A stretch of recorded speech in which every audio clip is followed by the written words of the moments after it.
How's everybody today? Good. Well, just to wrap up the last game, I would say after watching the film, I would just say it's kind of a classical rivalry game, like a lot of games that we've had with LSU. I think that at times we didn't execute as well as we'd like, and we certainly have a lot of things that we can clean up and work on fundamentally, technique-wise, playing on the line of scrimmage, lots of different things. But I think the players showed a lot of persistence, determination, discipline to be able to stay in the game in a tough, hard-fought game and come out on top and win the game.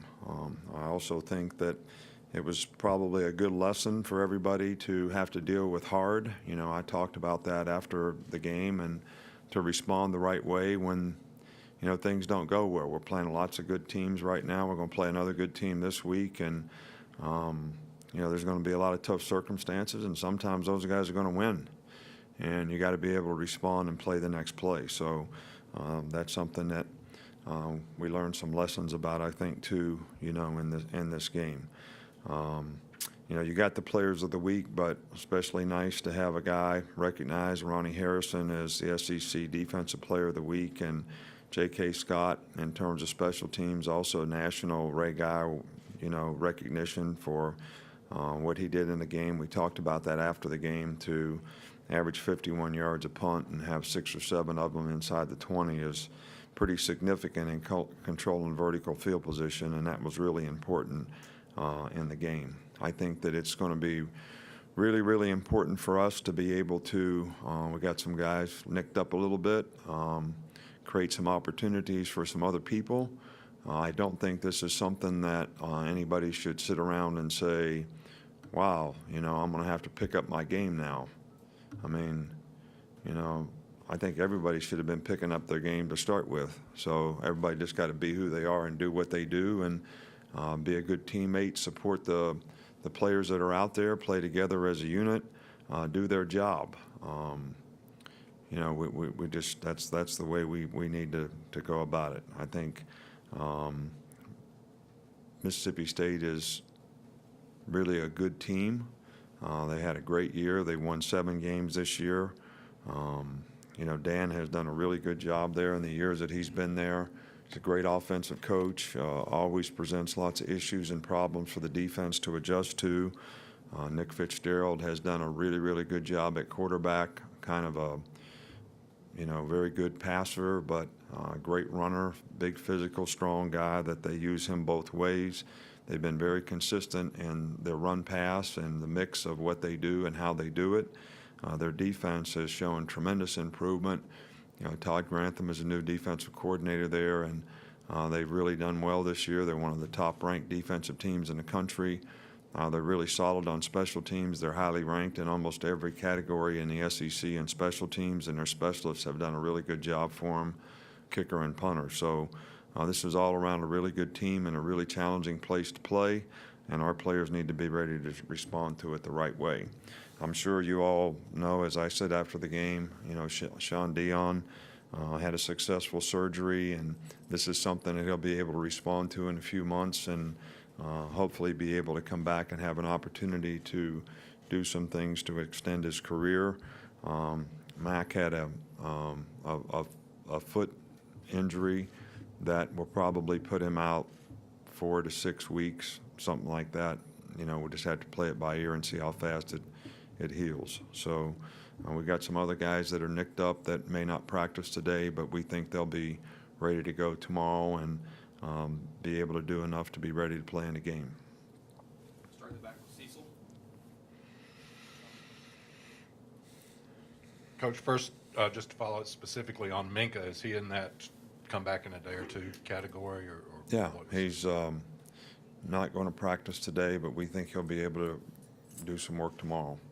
And then on Nick Fitzgerald, how much pressure does his ability to run and throw put on linebackers and obviously the entire defense, but on guys being able to recognize? Well, they have a lot of quarterback runs, so basically you're playing against Wildcat every snap. But because it's a quarterback and he has great ability to throw, that's something that you have to take into consideration and make sure that you can defend, their passing game as well. And then when they do pass, his ability to scramble and run also creates problems for the defense. So any of these guys that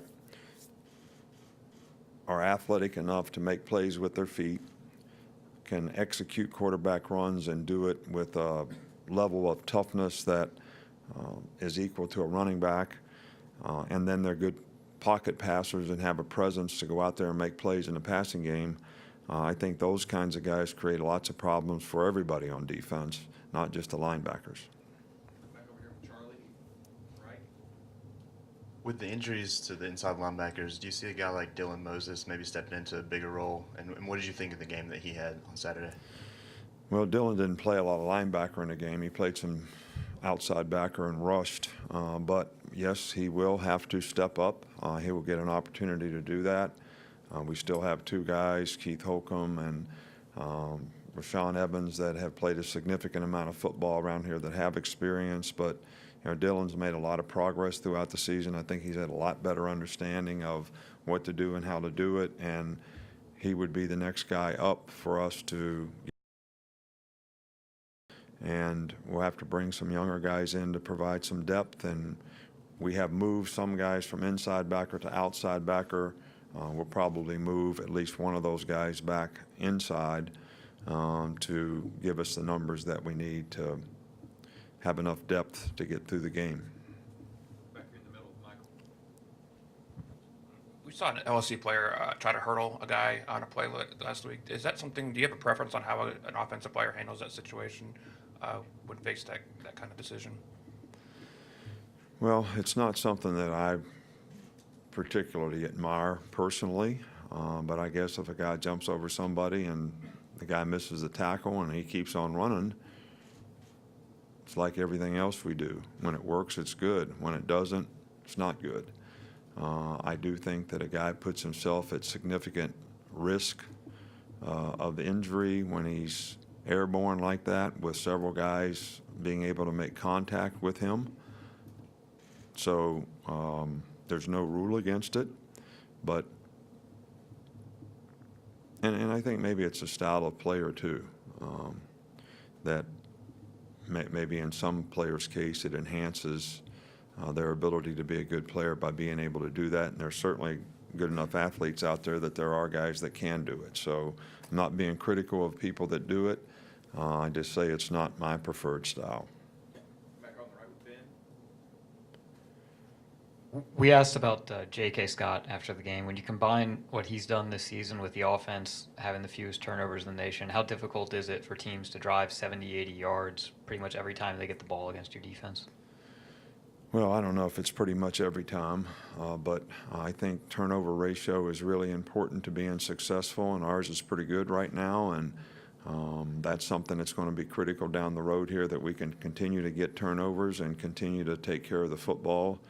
I think special teams is something that the number one goal is to control vertical field position.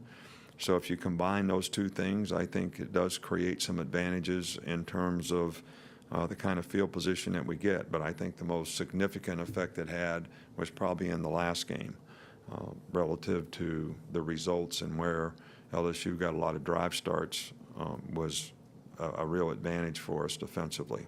In the middle with John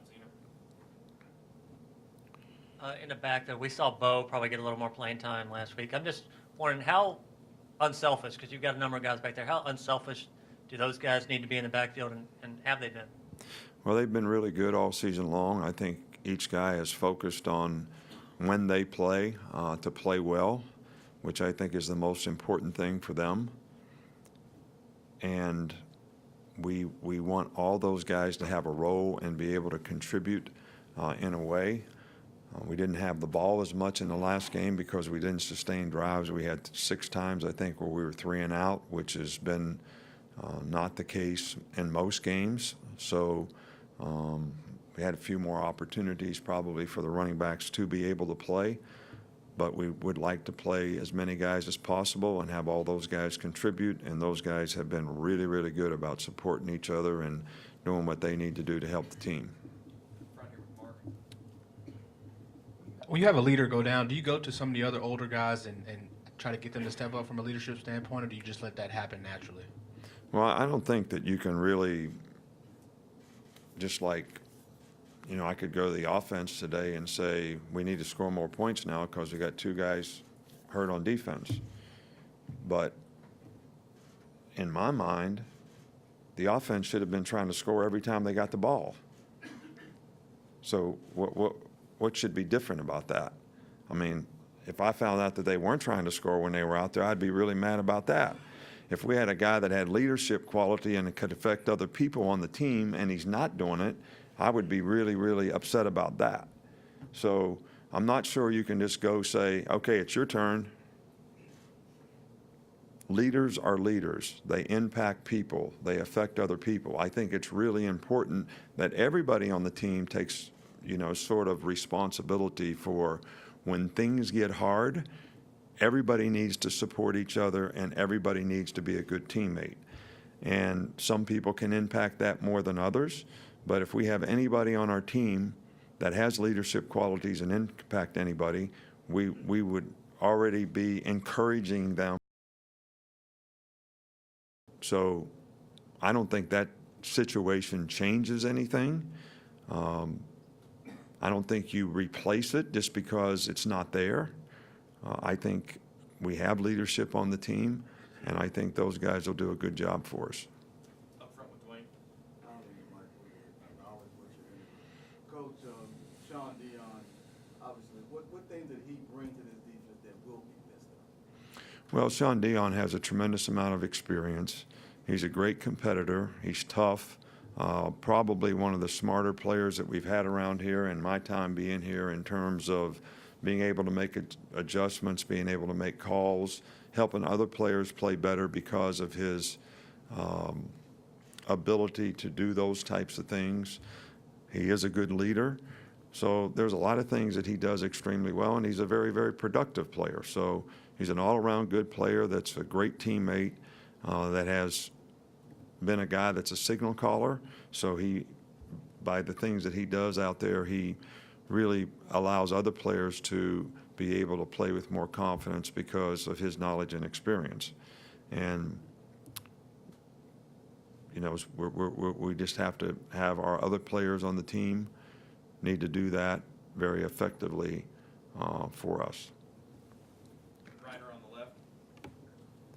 How have you expanded, and Coach Dable expanded the route inventory of the receivers over the course of the season, and how much has that allowed Jalen to kind of beat some of those 8-man fronts that you've had? Well, I think we had, I think, 3 drops in the last game, which you don't want to have any. When you have close coverage and teams that play man-to-man, the catches are going to be in a little closer areas. The throws have to be in a little tighter areas. But we were able to do that. We just didn't finish the plays like we'd like to. But we have a pass offense, and it's not like you add to. It's more like when you go to the restaurant and you get a menu. You have a menu, and you choose what you want to do each week based on what the other team does, based on the coverages that they play. And so you don't just draw up new stuff every week. So we have a menu. I think we can expand that or contract it or use the things that we think are best against what the other team plays. And I think that's what we've tried to do all year long, and that's what gives the players the best chance to execute. Last 2, Alex and then Joe. Jalen was sacked 4 times. I guess after watching film, what do you attribute kind of some of that pressure to? Was that him sitting in the pocket maybe a little longer than normal, or what? Well, we didn't do a good job of blocking them up front. I don't think we did a good job getting movement in the running game, which has affected our ability and consistency in the running game. And when they created pass situations, we had far too many 3rd and longs, which you put yourself in situations where people are pinning their ears back. And they have some guys that can rush. They have good speed, and we didn't do a good enough job of blocking them. So that's something that we need to improve on. I can't really fault Jalen for anything that he did or didn't do in the pocket. nor do I think he should have done something differently to avoid those things. I think basically he has to have the time to operate. We had a couple occasions where we had guys really open, and we got sacked very quickly, where we didn't even have a chance to let the play develop. So those are some of the areas that I think we need to definitely improve on. Last one in the back. Coach, when it comes to injuries, particularly late in the season like this, beyond the next man up mentality, what do you and your staff do to ensure that that next guy up, particularly when it could be a younger or inexperienced player, can come in and be successful in whatever role is needed? Well, we just try to coach them and do the best job with them that we can. We try to give them as many repetitions in practice as we possibly can and do the best job to prepare that player to be able to go out there and have confidence when he gets on the field, so he's not thinking and he can go play fast and have the confidence that he can go out there and do his job well. And I think that's a challenge with any young player or any new player that you give an opportunity to. That's what you'd like for them to be in a position to do when the game comes, and that's certainly what we'll try to do with the guys that we have coming up here at the linebacker spot. Thanks, Coach.